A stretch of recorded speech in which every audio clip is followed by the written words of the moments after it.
Quero ler com os irmãos, em primeiro lugar, em 2 Crônicas. 2 Crônicas, capítulo 6.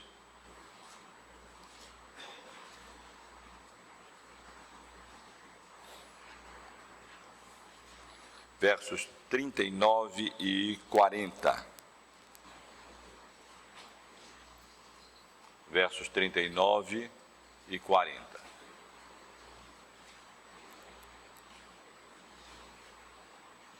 Os dois versos falam sobre a oração. Ouve tu dos céus, do lugar da tua habitação, a sua prece e a sua súplica, e faze-lhe justiça. Perdoa ao teu povo que houver pecado contra ti. Agora, pois, ó meu Deus, estejam os teus olhos abertos e os teus ouvidos atentos à oração que se fizer deste lugar. No livro de Provérbios, capítulo 12,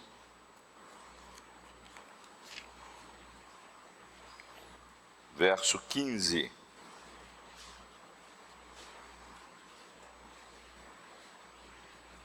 Provérbios, capítulo 12, verso 15.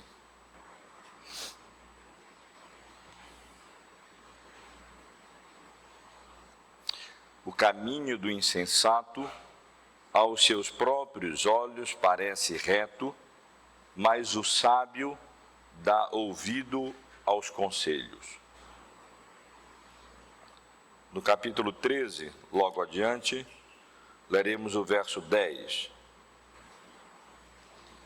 Da soberba só resulta a contenda, mas com os que se aconselham se acha a sabedoria. No Novo Testamento, irmãos, quero ler apenas um versículo na carta do apóstolo Paulo à igreja de Colossenses, capítulo 3, o verso de número 15.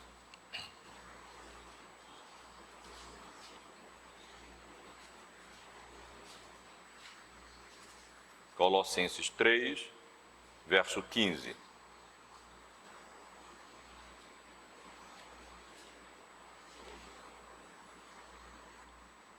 Seja a paz de Cristo o árbitro em vossos corações, a qual também fostes chamados em um só corpo, e sede agradecidos.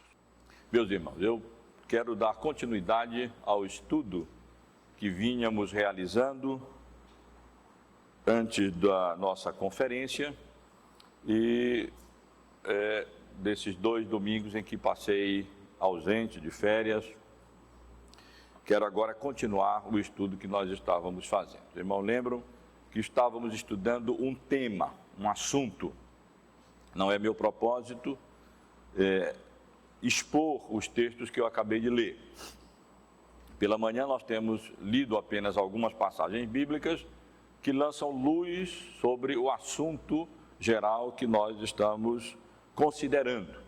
E o assunto que nós estamos estudando diz respeito às decisões humanas e à vontade de Deus. Ou seja, como é que nós, como crentes em Cristo, devemos conduzir as nossas vidas, o que é que a palavra de Deus nos ensina acerca da maneira como devemos tomar as nossas decisões enquanto estamos aqui nesse mundo peregrinando em direção a Canaã celestial.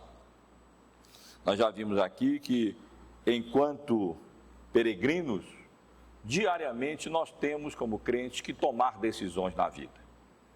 Algumas decisões são corriqueiras, dizem respeito a questões menos significativas, mas algumas decisões que temos que tomar são extremamente relevantes, importantes, e é claro que, como crentes em Cristo, nós queremos agir, decidir, fazer as coisas ou deixar de fazer as coisas nesta vida com o propósito de agradar ao nosso Redentor, ao nosso Salvador.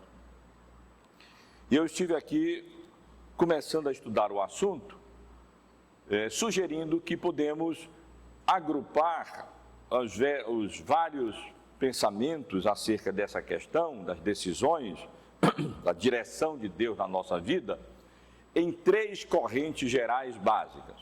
Os irmãos devem lembrar, mas convém lembrar depois de 3 fins de semana, 3 domingos, interrompendo esse estudo. Ou seja, uma dessas correntes nós chamamos de materialista, porque aquelas pessoas que assim procedem tomam as suas decisões na vida, não levando em consideração a vontade de Deus, porque sequer entendem que há um Deus que governa o universo, que dirige as nossas vidas de conformidade com a vontade dele, que é boa, agradável e perfeita.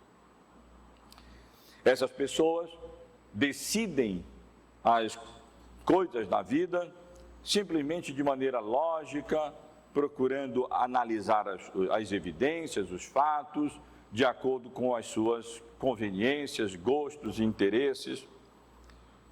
E por outro lado, há uma corrente no extremo oposto dessa, que nós chamamos de mística, que procura basear as suas decisões numa tentativa de, através de métodos variados, descobrir de antemão qual é a vontade de Deus para essa circunstância ou essa situação na nossa vida. É muito comum esse tipo de abordagem no que diz respeito às nossas tomadas de decisão. E dentro dessa corrente, que nós estamos chamando de mística ou divinatória, porque tenta adivinhar ou descobrir previamente qual é a vontade de Deus, para assim basear a sua decisão, há vários grupos.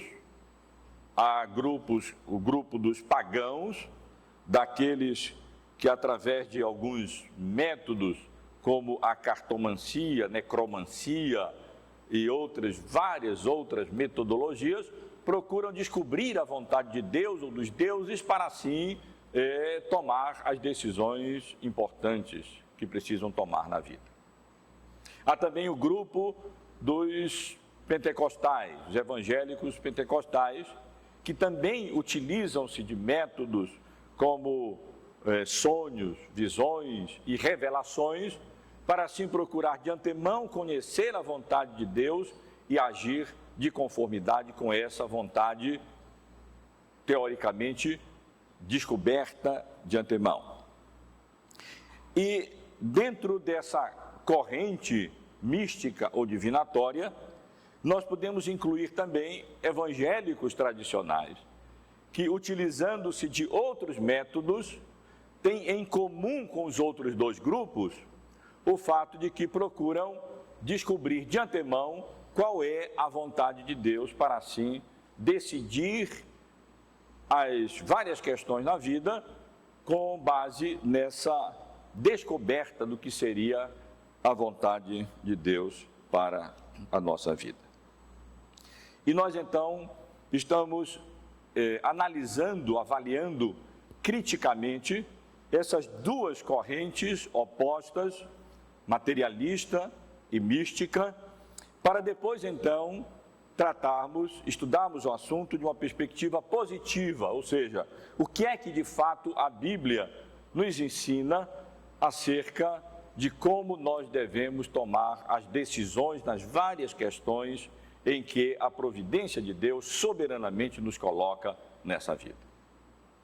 Já criticamente avaliei aqui com os irmãos a abordagem materialista e também a abordagem mística nos grupos pagãos e pentecostais. E nós estamos avaliando, quando nós interrompemos o estudo, os métodos evangélicos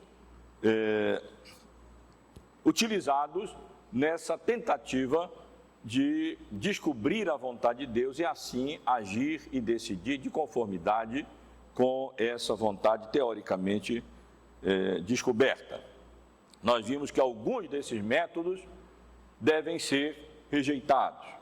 O lançamento de sortes, por exemplo, que era próprio até no Antigo Testamento, mas não para o Novo Testamento. A prática de submeter Deus a teste, como fez Gideão, que na verdade manifesta mais a sua incredulidade e fraqueza do que uma maneira apropriada e adequada de decidir as questões na vida. E também sugeri que devemos rejeitar a prática evangélica de abrir a Bíblia ao acaso e então ler a passagem aberta, entendendo que aqui nós temos uma direção de Deus para a nossa vida. Há muito pouca diferença entre isso e uma bola de cristal ou cartomancia, e sugeri que nós poderíamos até chamar esse método de bibliomancia, porque há muita semelhança com os métodos pagãos divinatórios, através dos quais as pessoas tentam, através da sorte, ao acaso, descobrir qual é a vontade de Deus. Desculpem, irmãos, estou rouco, a garganta está ruim. Mas há outros métodos mais aproveitáveis, evangélicos, utilizados com esse propósito de descobrir a vontade de Deus. E nós consideramos já dois desses métodos: as impressões ou convicções pessoais, quando têm uma decisão a tomar, então tomam essa decisão porque estão fortemente convencidas no seu coração de que essa é a maneira mais adequada de decidir, e entendem essa convicção interna como sendo uma manifestação da vontade de Deus, uma revelação da vontade de Deus ou da parte de Deus. E eu li aqui com os irmãos várias passagens bíblicas que nos admoestam com relação ao perigo dessa metodologia subjetiva de orientar as nossas decisões. O livro de Provérbios está cheio, repleto de admoestações contra isso. Por exemplo, Provérbios 1:32. Os nécios são mortos por seu desvio, e aos loucos a sua impressão de bem-estar os leva à perdição. Todos os caminhos do homem são puros aos seus próprios olhos, mas o Senhor pesa o espírito. Provérbios 16:2. Há caminho que parece direito ao homem, mas afinal são caminhos de morte. O que confia no seu próprio coração é insensato, mas o que anda em sabedoria será salvo. Esses versículos do livro de Provérbios, eles chamam a atenção para a verdade bíblica de que o nosso coração é enganoso, desesperadamente corrupto, quem o conhecerá? E que às vezes podemos estar convencidos de que esse é o melhor caminho, mas na verdade esse caminho, como a Bíblia mesmo diz, pode ser um caminho de morte. Essas impressões pessoais, elas são falhas, porque o nosso coração é pecaminoso e enganoso. E facilmente nós podemos estar convencidos de que essa é a melhor decisão a tomar. E, no entanto, se esse convencimento não se fundamenta nos princípios bíblicos, ele pode ser enganoso e pode nos conduzir ao erro.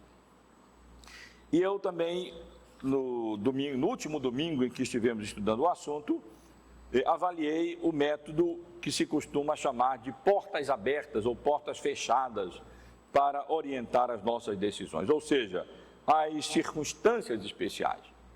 E aqui procurei mostrar para os irmãos que também não é um método apropriado para orientar as nossas decisões, especialmente quando encarado como é no meio evangélico de um modo geral, aonde as circunstâncias especiais são interpretadas como se fossem indicações ou revelações prévias de que essa é a vontade de Deus, então nós deveríamos andar por esse caminho. E estivemos aqui analisando algumas passagens bíblicas, onde o apóstolo Paulo menciona portas abertas, e procurei mostrar para os irmãos que o texto não deve ser aplicado, essas passagens não devem ser aplicadas dessa maneira. Mas isso nós já estivemos considerando. Eu hoje quero concluir essa abordagem negativa, vamos dizer assim, essa avaliação crítica dos métodos evangélicos utilizados nas tomadas de decisões, considerando três outras metodologias. Aquilo que se chama de paz interior,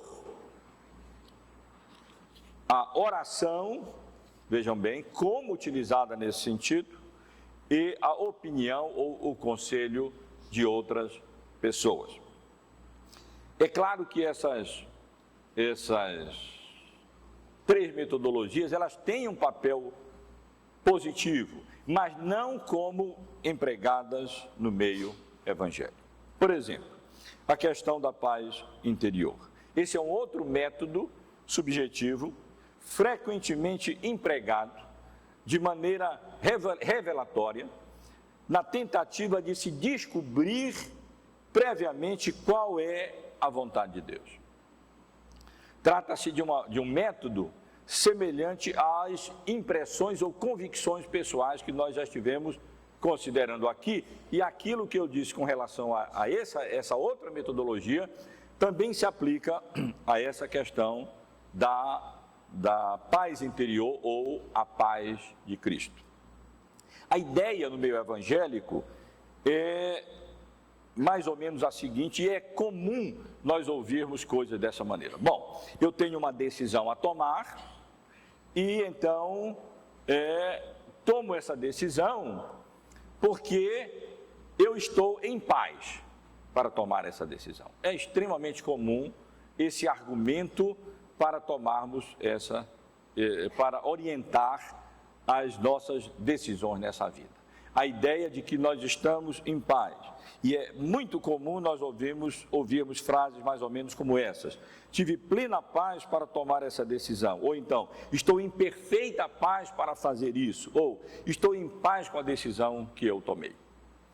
E a ideia é que essa sensação ou esse sentimento de paz interior é uma indicação prévia de que esse é o caminho a ser tomado, essa é a decisão a ser seguida.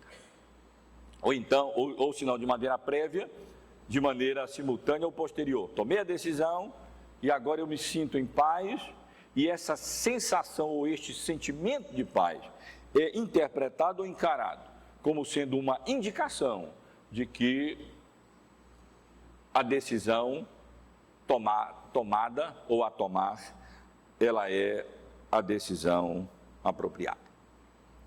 E essa ideia é praticada de tal maneira que nós podemos dizer que esse sentimento de paz interior é interpretado como muitas vezes quase como uma revelação extraordinária da vontade de Deus.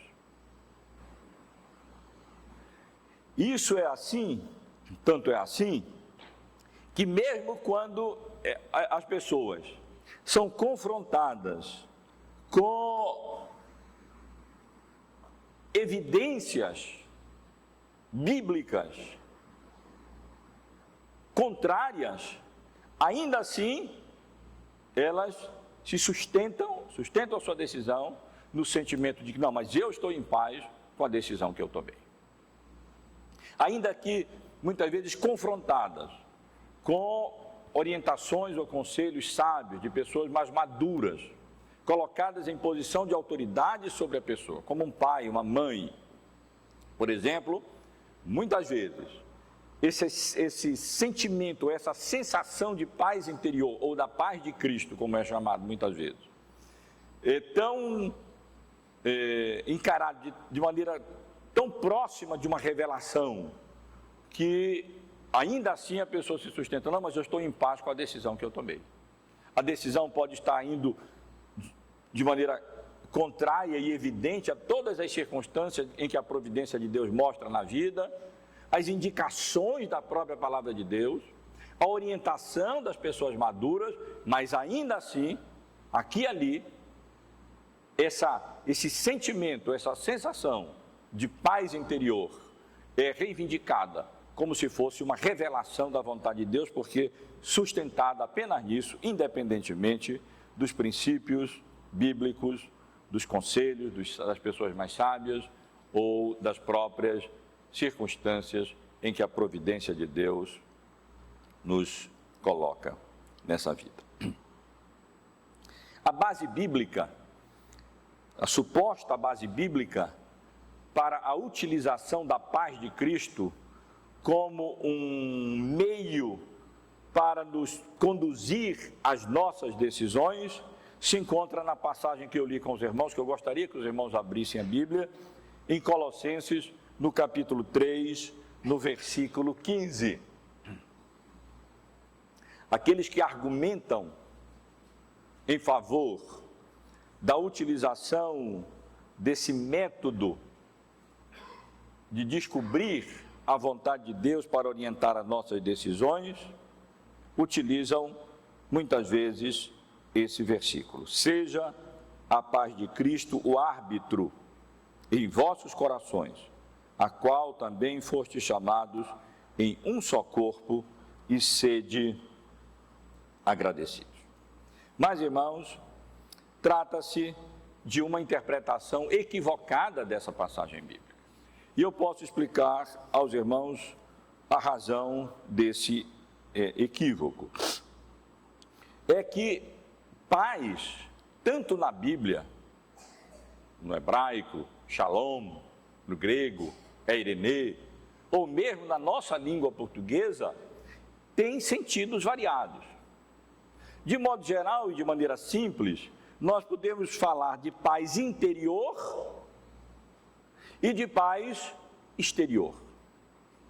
Nós podemos falar de paz interior como aquela sensação ou aquele sentimento de ausência de conflito interno, mas nós também podemos falar de paz no sentido externo, de ausência de problemas e de conflitos externos. Se os irmãos forem consultar mesmo um dicionário na língua portuguesa, como por exemplo o dicionário do Aurélio, os irmãos vão encontrar essas duas definições. Por exemplo, no sentido interior, o dicionário do Aurélio define paz como ausência de conflitos íntimos, tranquilidade de alma, sossego, é um uso da palavra paz. Mas no mesmo dicionário, no sentido exterior, paz é definida como ausência de lutas, de violências ou perturbações sociais, tranquilidade, harmonia, ausência de conflito entre pessoas, concórdia, bom entendimento, situação de um país que não está em guerra com outro. E aqui claramente a gente percebe esses dois sentidos da palavra paz. Na verdade, na Bíblia, a palavra hebraica shalom designa paz no sentido muito amplo, incluindo não apenas o sentimento interno, mas também esse sentimento externo, essa circunstância externa de ausência de conflito, ausência de guerra, de harmonia, de prosperidade até, e de todas essas circunstâncias gerais na vida.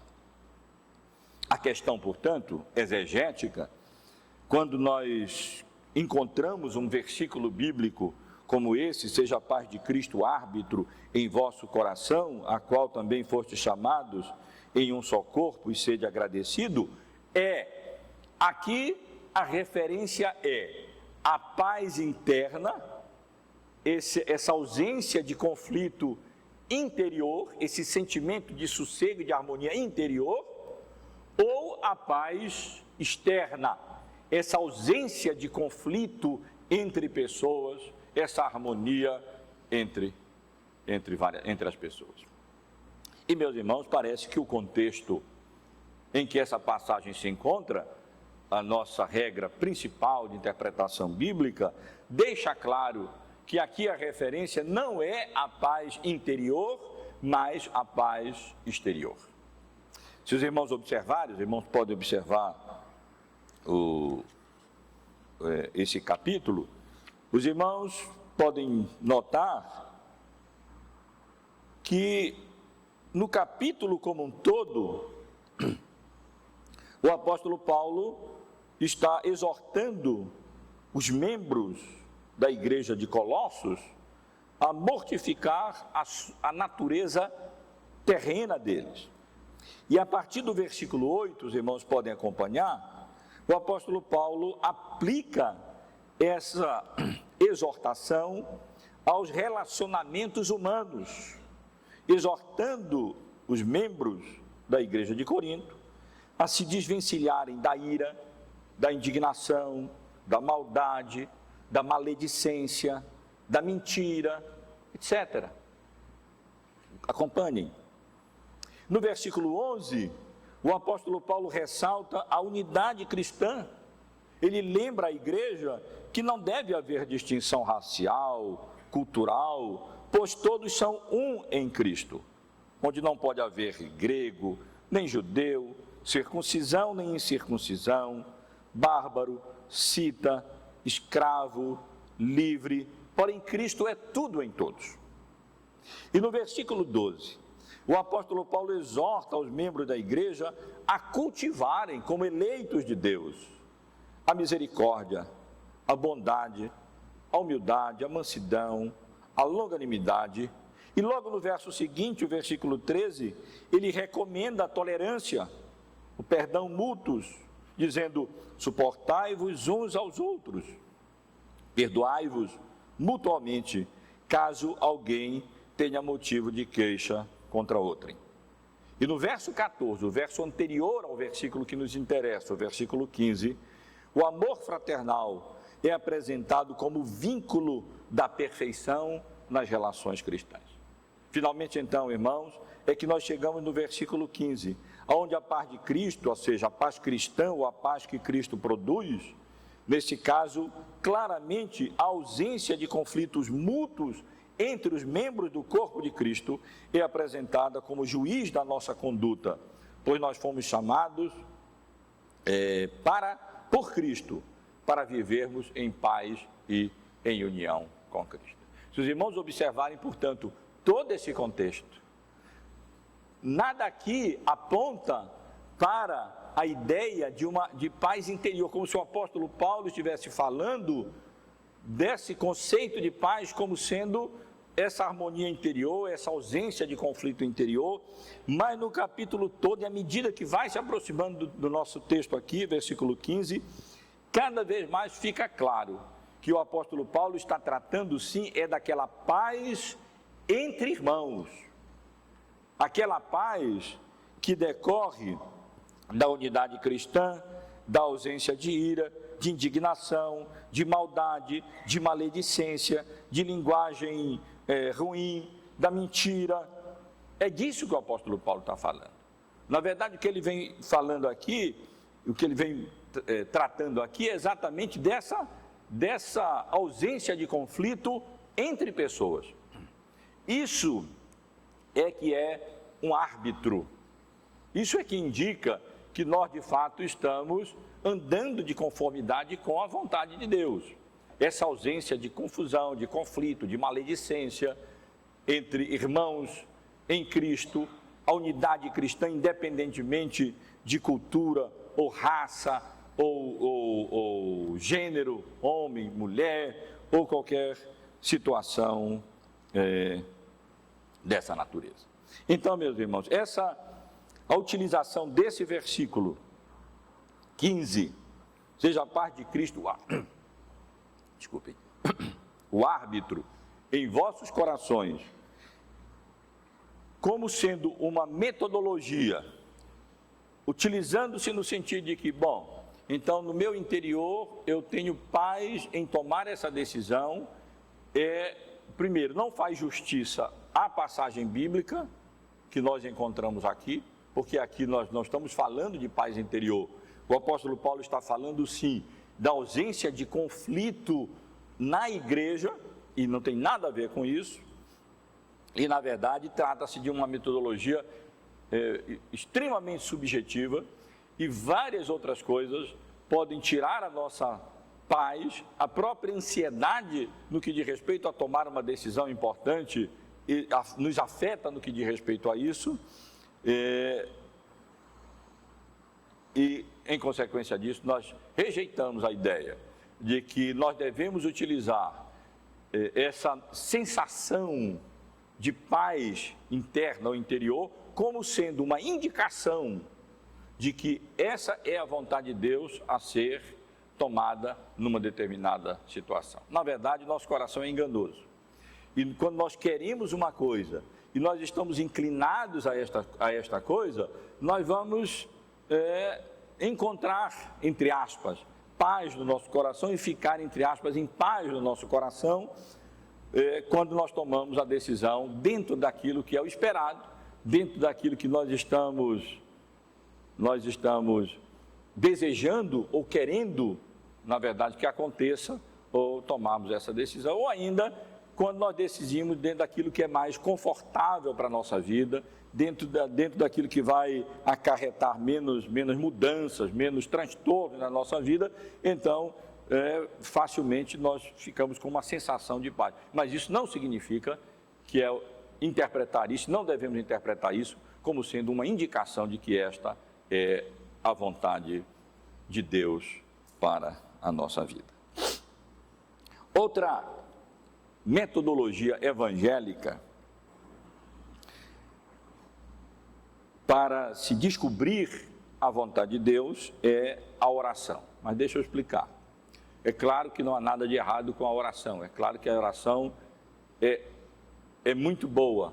E é claro que a oração tem um papel relevante nas nossas tomadas de decisões. E quando eu tratar do assunto de maneira positiva, hoje eu estou apenas criticando a abordagem errada e os métodos errôneos, então nós vamos considerar essa questão de maneira mais detalhada, mais pormenorizada.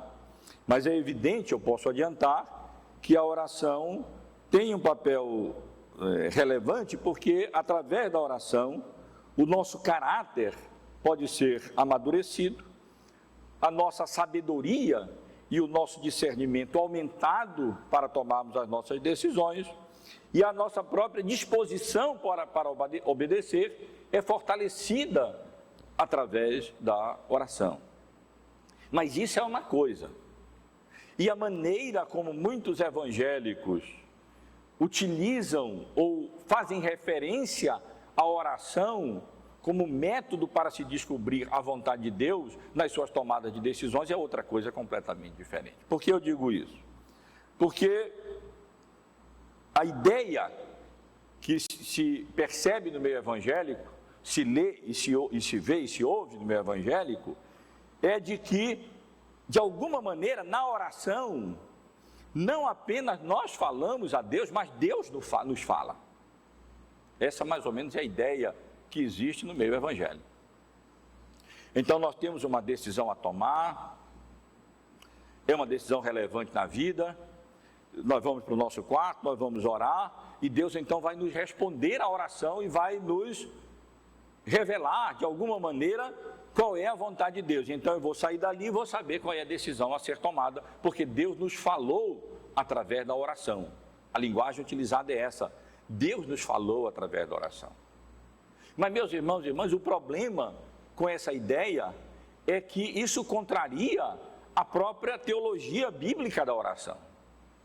A oração não é encarada, como muitas vezes é no meio evangélico, na Bíblia, como uma via de mão dupla, onde nós falamos a Deus e Deus nos fala. Na Bíblia, a oração é uma via de mão única. é uma via através da qual nós falamos a Deus. E não há lugar nenhum na Bíblia onde nos ensine que através da oração Deus nos fala. Deus não nos fala através da oração. Nós falamos a Deus através da oração. Não há na Bíblia referências no sentido, e a Bíblia está repleta de orações e de referências a orações, mas não há referência no sentido de que na oração nós falamos a Deus e de alguma maneira, audível ou não audível, Deus nos responde e Deus nos fala através da oração. Isso contraria a própria teologia bíblica da oração, que apresenta a oração não como uma via de mão dupla, mas como uma via única, através da qual nós nos dirigimos a Deus em oração e nós falamos a Deus em oração. Eu poderia ter lido dezenas de passagens bíblicas que falam da oração sempre num só sentido. Eu li uma delas apenas em 2 Crônicas. Ouve tu dos céus, do lugar da tua habitação e da tua prece, e a sua súplica, e faze-lhe justiça. Agora, pois, ó meu Deus, estejam os teus olhos abertos e os teus ouvidos atentos à oração que se fizer deste lugar. E poderíamos ler várias referências bíblicas, poderíamos ler as instruções que o Senhor Jesus nos deu no Sermão do Monte sobre oração, o próprio modelo de oração que Ele nos deu, e a oração na Bíblia sempre é uma via de mão única. Na oração nós vamos a Deus, nós colocamos diante de Deus, Senhor, eu tenho uma decisão importante a tomar, e suplico que o Senhor me oriente, me dirija, me abençoe, no sentido que eu possa tomar a decisão correta. Mas Deus não vai nos responder a oração no sentido de que Ele vai falar e vai nos dizer, e de alguma maneira, ou audível ou não audível, nós vamos, através da oração, ouvir uma resposta de Deus, ou ter uma resposta de Deus, para decidir de conformidade com essa vontade revelada. Na verdade, se Deus nos falasse através da oração, nós até poderíamos dispensar a Bíblia. Por que temos tanto trabalho em interpretar a Bíblia? Por que tanto estudo para rompermos essas barreiras culturais, históricas, geográficas, linguísticas, em que a Bíblia foi escrita naquela circunstância e nós aqui, para entendermos a vontade de Deus, compreendermos a vontade de Deus revelada na sua palavra, se nós podemos simplesmente ir a Deus e dizer, Senhor, eu quero saber qual é a decisão, e saímos de lá com a decisão, Deus nos responde, pronto, para que nós vamos ter tanto empenho, tanto esforço em estudar e compreender a vontade de Deus revelada na sua palavra? Ora, irmão, nós sabemos que a teologia bíblica acerca disso é que nós falamos a Deus através da oração, e Deus nos fala e nos responde através da sua palavra escrita. O Espírito Santo de Deus que habita no nosso coração, ilumina o nosso coração para compreendermos o sentido, o significado da palavra de Deus e aplicarmos os princípios e as lições que a Bíblia nos dá, as várias circunstâncias em que a providência de Deus nos coloca na vida. Alguns argumentariam que a resposta de Deus nas orações ocorre não em termos de ouvir com voz audível, ou mesmo de sermos convencidos e ouvir de maneira inaudível qual seria a resposta de Deus, mas em termos da liberdade que nós experimentamos na oração. A ideia é mais ou menos a seguinte: quando nós então estamos para tomar uma decisão importante na vida, nós então buscamos a Deus em oração e oramos com tal liberdade de espírito que nós interpretamos essa liberdade de espírito na oração como sendo uma direção de Deus na nossa vida, de tal maneira que podemos dizer, não posso duvidar de que essa decisão é aceitável aos olhos de Deus, tal a liberdade com que eu me encontrei orando e colocando esse problema acerca do qual eu preciso decidir diante do trono da graça de Deus. John Newton escreveu uma carta tratando desse assunto, das decisões. E ele então coloca ele rejeita essa pretensão, escrevendo assim: o eu é enganoso, e quando o nosso coração está demasiadamente fixo em alguma coisa e inclinado a algo, isso pode colocar palavras de sinceridade na nossa boca. Frequentemente, primeiro decidimos no íntimo o que queremos e depois vamos pedir conselho a Deus. Em tal disposição, estamos prontos para nos segurar em qualquer coisa que pareça favorecer o nosso querido plano ou a nossa desejada vontade. E é exatamente isso que ocorre, meus irmãos e irmãs. E nós não podemos interpretar uma certa liberdade na oração ou fervor na oração quando nós estamos tratando de um determinado assunto como se isso fosse uma resposta de Deus à oração. O nosso coração é enganoso e facilmente, quando nós estamos querendo uma coisa e desejando uma coisa, nós oraremos com fervor sobre isso e com sinceridade sobre isso, e essa sinceridade ou esse fervor, a não ser que sejam acompanhados de outras evidências concretas que nós estaremos estudando a partir de domingo que vem, se Deus permitir, apenas esse fervor ou essa liberdade na oração não devem ser entendidos como indicação de que essa é a vontade de Deus e que nós devemos decidir dessa maneira. Finalmente, irmãos, outra metodologia evangélica utilizada no processo de decisão é, frequentemente, de maneira equivocada, a opinião ou o conselho de outras pessoas. Isso de maneira que nós chamamos de divinatória, ou seja, como método para descobrir de antemão qual é a vontade de Deus. A coisa se processa mais ou menos da seguinte maneira: eu tenho uma decisão, você tem uma decisão importante a tomar na vida, vai para o seminário, não vai para o seminário, casa-se com fulano ou com beltrano, vai trabalhar em tal trabalho ou outro trabalho, e sendo uma decisão importante, muitas vezes crentes sinceros dizem a si próprios mais ou menos o seguinte: bom, eu vou me aconselhar com fulano, o que ele me disser eu vou encarar como sendo a vontade de Deus e a resposta de Deus para a minha vida, e vou aceitar e vou tomar e vou fazer isso. Eu creio que o que eu estou dizendo não é muito estranho para os irmãos e irmãs.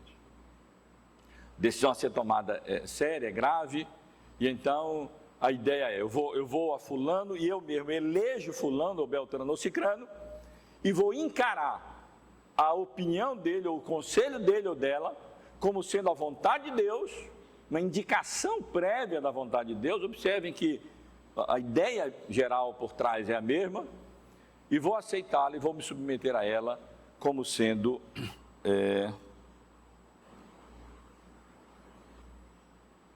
a vontade de Deus para a minha vida. É claro, meus irmãos, e nós vamos tratar disso depois, que os conselhos exercem um papel importantíssimo nos momentos em que nós precisamos tomar as nossas decisões. O livro de Provérbios, eu li apenas 2 versículos, eu poderia ler 2 dezenas de versículos só no livro de Provérbios, exaltando e apresentando os conselhos como sendo uma evidência de sabedoria. O sábio busca conselho, como sendo um instrumento de sabedoria. Aqueles que buscam conselho se tornam sábios. Li apenas os 2 versículos, mas poderia ler também vários outros em que o aconselhamento é aconselhável, é aconselhado no livro de Provérbios. Não apenas no capítulo 12, no verso 15, o caminho do insensato aos seus próprios olhos parece reto, mas o sábio dá ouvido aos conselhos, como no capítulo 13, no versículo 10, da soberba só resulta a contenda, mas com os que se aconselham se acha a sabedoria. Como outros versículos, como por exemplo, capítulo 15, versículo 22, onde não há conselho, fracassam os projetos, mas com os muitos conselheiros há bom êxito. Capítulo 19, versículo 20.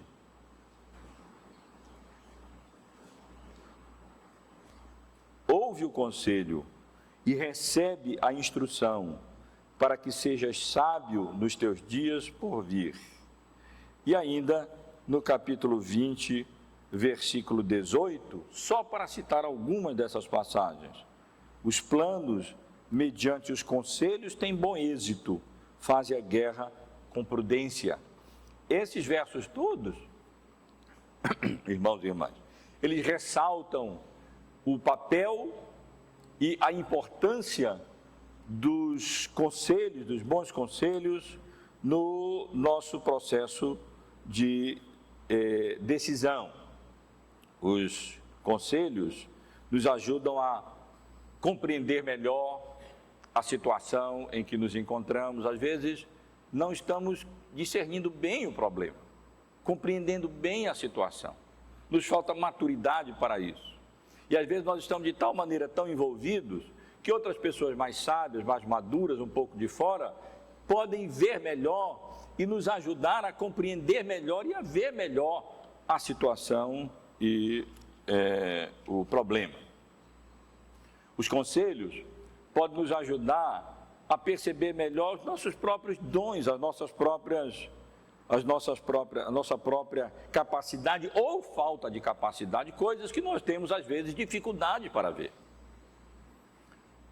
Um jovem pode estar decidindo que curso seguir, que trabalho realizar, e nada mais normal se aconselhar com um professor ou com alguém mais sábio, dizer que atividades você acha que eu teria mais condições de realizar, ou mais aptidão para fazer. E será sábia a pessoa que levar em consideração os conselhos dados por aqueles que Deus coloca em posição de autoridade sobre si ou com sabedoria para lhe orientar. E tolos serão aqueles que não atentarem para os conselhos e não buscarem se aconselhar nas decisões importantes que precisam ser tomadas na vida. Mas uma coisa, meus irmãos, é nós utilizarmos o conselho, os conselheiros, como instrumentos através dos quais nós vamos nos tornando mais maduros e então podermos com mais propriedade tomar as decisões de acordo com os princípios bíblicos e a orientação e a iluminação do Espírito Santo. E a outra coisa é de maneira mística, divinatória, nós elegermos fulano, beltrano ou cicrano e dizermos, bom, o que ele disser ou ela disser, eu vou encarar isso como sendo a vontade de Deus e vou fazer isso e vou aceitar e vou realizar como sendo a vontade de Deus. Nenhum ser humano é inspirado como a palavra de Deus é inspirada. E nós não somos, ninguém é obrigado a aceitar esses conselhos e muito menos a ter esses conselhos, eleger por si próprio esses conselhos como sendo indicação prévia de que essa é a vontade de Deus para a nossa vida. Especialmente, a Bíblia não nos autoriza a fazer isso. Em nenhum lugar na Bíblia nós vamos ter orientação. Quando você quiser decidir alguma coisa, eleja fulano ou beltrano, ou assim ou em outras palavras, alguma coisa próxima a isso, e então encare a sua resposta como sendo a vontade de Deus, prévia sendo revelada para a sua vida. Nós não encontramos essas coisas esse tipo de ensino na palavra de Deus. Os conselhos ou a opinião de outras pessoas acerca de um determinado assunto não devem jamais ser encarados ou interpretados como revelações divinas, infalíveis, inerrantes, como se fosse uma bola de cristal a dizer, esse é o caminho que nós devemos seguir. Meus irmãos, eu tenho procurado, primeiro, argumentar no que diz respeito a de maneira crítica, contra as várias ideias que por trás delas tem uma abordagem fundamental. É a ideia geral de que ao tomarmos decisão, seguindo um método ou outro, seja ele mais ou menos místico, nós devemos procurar descobrir de antemão qual é a vontade de Deus, como se fosse vontade de Deus que as nossas decisões fossem tomadas com base em revelações prévias da vontade de Deus, para nós, compreendendo qual é a vontade de Deus prévia, então tomarmos as nossas decisões na vida. De modo geral, essa é a abordagem adotada no meio evangélico. De maneira geral, a ideia que prevalece é essa. Se eu tenho que tomar, existe a vontade de Deus, claro que existe a vontade de Deus soberana, existe a vontade de Deus para a minha vida, um plano de Deus para a minha vida, é claro, e nós vamos estudar isso aqui, existe a vontade de Deus, um plano de Deus para a minha vida. Agora, o que a Bíblia não nos ensina é que Deus revele de antemão esse plano de Deus para a minha vida, para então orientar as decisões que eu preciso tomar na vida. Há um caminho melhor do que esse. Há um caminho que, ao invés de perdermos tempo em ficar adivinhando qual é a vontade de Deus, nós nos concentramos em compreender qual é a vontade de Deus revelada na sua palavra. E a discernir os princípios gerais e específicos que Deus já revelou na sua palavra. E a aprendermos com a graça de Deus a aplicar esses princípios que são bíblicos à nossa própria vida, nas várias circunstâncias e nas várias ocasiões em que a providência de Deus pode nos colocar nessa vida. Por trás da abordagem mística está essa ideia de que nós, para decidirmos, nós precisamos conhecer qual é a vontade de Deus. Como se houvesse essa vontade e Deus quisesse revelar essa vontade e fosse aconselhável nós buscarmos compreender essa vontade de Deus, discernir qual é essa vontade de Deus para a minha vida específica e então decidirmos com base nessa descoberta prévia, seja através de bola de cristal, seja através de cartomancia, seja através de novas revelações do Espírito, ou seja através de sorte, ou de sonhos, ou de submetendo Deus a teste. Se acontecer isso é porque Deus quer que eu faça, se não acontecer isso é porque Deus não quer que eu faça.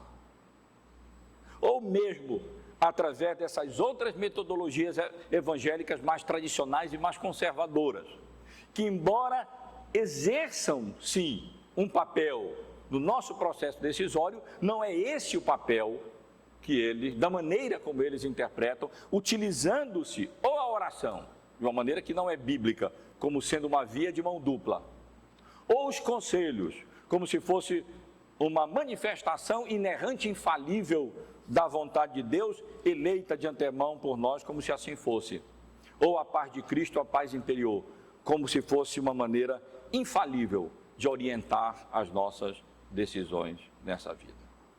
Que Deus nos abençoe, irmão. Se Deus permitir, na semana que vem, nós começaremos a estudar um assunto de maneira positiva, procurando compreender qual é de fato o ensino bíblico para tomarmos as decisões corretas, sábias, maduras e apropriadas na vida. Em outras palavras, não a corrente materialista, que tira Deus das nossas decisões e procura tomar as decisões apenas analisando os fatos de maneira racional. Mas também não é essa maneira mística, através da qual a nossa decisão tem que ser baseada numa revelação prévia, seja qual for o método, de qual é a vontade de Deus para a nossa vida. Mas é a corrente que nós podemos chamar de corrente da sabedoria. Corrente de sabedoria, através da qual, por várias maneiras, nós vamos alcançando sabedoria na vida. E essa sabedoria, fundamentada, alicerçada no temor do Senhor, vai nos qualificando e capacitando para tomar as decisões sábias e prudentes na vida. Sem racionalismo, sem misticismo, mas de maneira sábia e prudente, decidindo as questões e as situações nas quais a providência de Deus nos coloca.